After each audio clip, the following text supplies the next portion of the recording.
Assalamualaikum warahmatullahi wabarakatuh. Saya Yustiani Ayu Pradana dari kelompok 3 Sejarah Pemikiran Ekonomi Islam akan menjelaskan materi dari kelompok kami yang bertema aktivitas dan ekonomi bisnis pada masa Khulafaur Rasyidin. Adapun materi yang akan kami bahas mengenai bagaimana pembentukan khilafahnya, kemudian bagaimana pemikiran ekonomi Islam pada masa Abu Bakar As-Siddiq, pemikiran ekonomi Islam pada masa Umar bin Khattab, pemikiran ekonomi Islam pada masa Utsman bin Affan, dan bagaimana pemikiran ekonomi Islam pada masa Ali bin Abi Thalib. Materi yang akan kami bahas akan dibagi-bagi menjadi 4 materi. Yang pertama itu pembentukan khilafah yang akan dijelaskan oleh saya sendiri, kemudian pembentukan pemikiran ekonomi Islam pada masa Abu Bakar As-Siddiq akan dijelaskan oleh kawan saya Lutfiana Afiko, kemudian pemikiran ekonomi Islam pada masa Umar bin Khattab akan dijelaskan oleh Dina Hajijah, dan yang terakhir adalah bagaimana pemikiran ekonomi Islam pada masa Utsman bin Affan dan Ali bin Abi Thalib yang akan dijelaskan oleh Istica Esa Natasha. Oke, kita langsung ke materi yang pertama tentang pembentukan khilafah.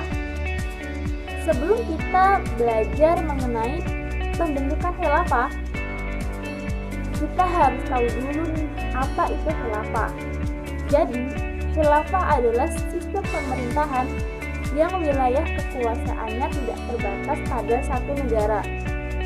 Maksudnya, di seluruh dunia ini banyak negara dunia yang berada pada satu kepemimpinan dengan hukumnya menggunakan hukum syariat Islam. Setelah wafatnya Rasulullah Shallallahu Alaihi Wasallam, pemerintahan digantikan oleh Khulafaur Rasyidin. Nah, apa itu Khulafaur Rasyidin? Jadi, Khulafaur Rasyidin adalah seseorang yang ditunjuk dan dipilih oleh Allah Subhanahu wa Ta'ala sebagai kepala negara pemerintahan sekaligus menjadi pemimpin umat Islam setelah Rasulullah Shallallahu Alaihi Wasallam wafat.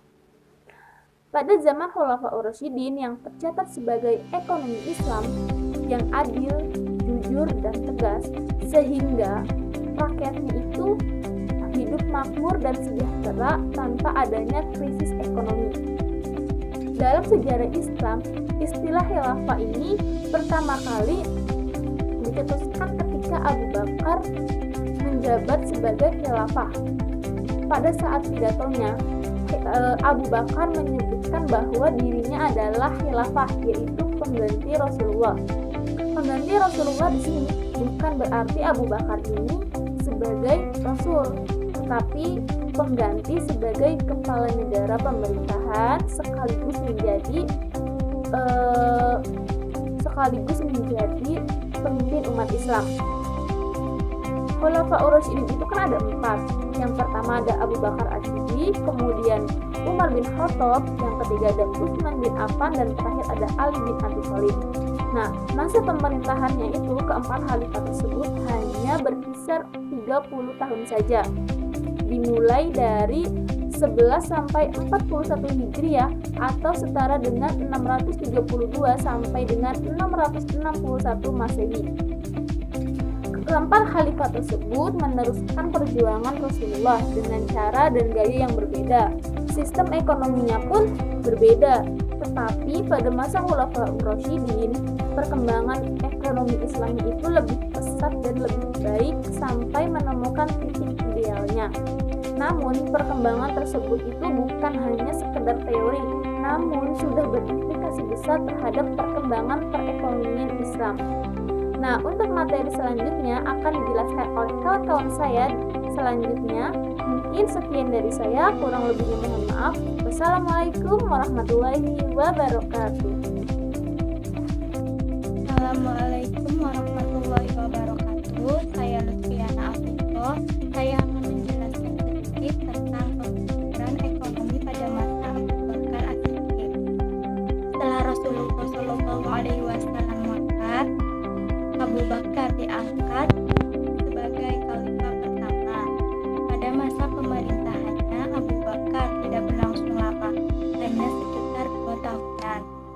Pada masa pemerintah Abu Bakar banyak menghadapi persoalan atau problem, di antaranya yaitu kelompok kemurtadan, nabi palsu, dan pembangkangan pembayaran zakat. Berdasarkan musyawarah pada sahabat yang lain, mereka memutuskan akan memerangi kelompok tersebut dengan perang yang dinamakan Perang Ridho atau yang dinamakan Perang Melawan Kemurtadan. Sebelum menjadi khalifah, Abu Bakar tinggal di Sik. Sik adalah kota yang di pinggiran di kota Madinah. Setelah menjalankan kekhalifahannya selama 6 bulan, Abu Bakar itu pindah ke kota atau ke pusat Madinah.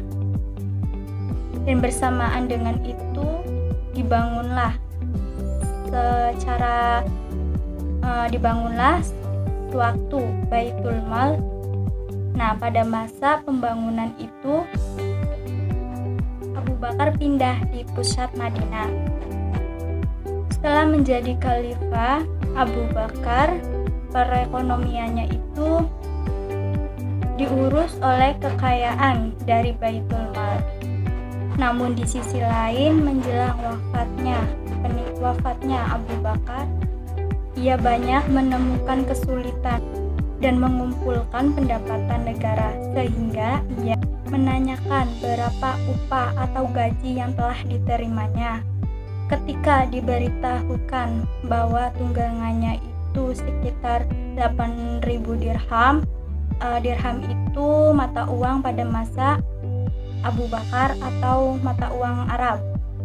Ia langsung memerintahkan untuk menjual sebagian tanah yang dimilikinya, dan seluruh penjualannya atau hasil penjualannya itu diserahkan pada negaranya.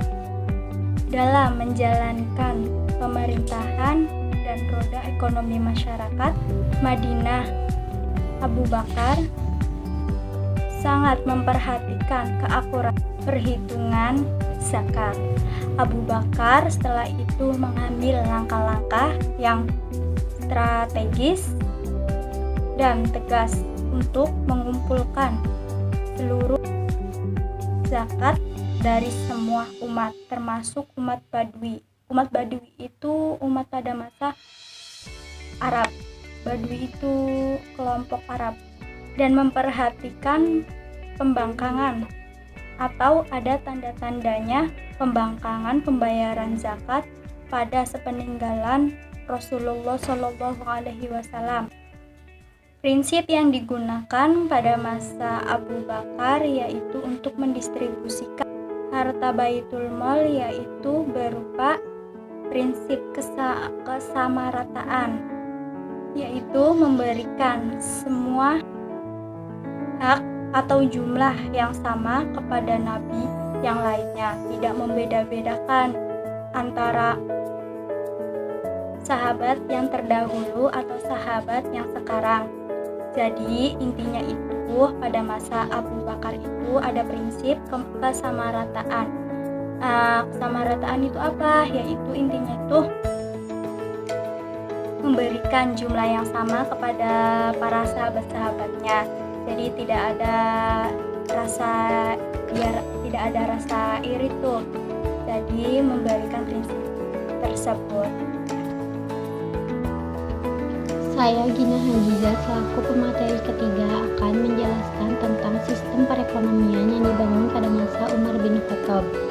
Umar bin Khattab merupakan khalifah kedua setelah wafatnya Abu Bakar. Memerintah selama 10 tahun dari tahun 634 Masehi sampai 644 Masehi. Sistem perekonomian yang dibangun pada masa Umar bin Khattab memfokuskan kepada 3 kebijakan penting. Yang pertama, membangun lembaga Baitul Mal.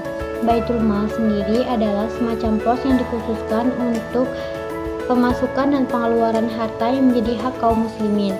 Adapun kewajiban Baitul Mal adalah untuk mengamankan harta benda yang tersimpan di kas dan mengurus penerimaan kekayaan perbendaharaan yang meliputi mengurus nilai yang diterima dan mengurus kepentingan umum. Gagasan sistem Baitul Mal sebenarnya sudah ada dan dikenal, tetapi tidak secara kelembagaan. Di zaman Umar bin Khattab, fungsi Baitul Mal lebih dikembangkan dan diefektifkan lagi dengan mendirikan lembaga khusus untuk pengurusan dan pengelolaannya.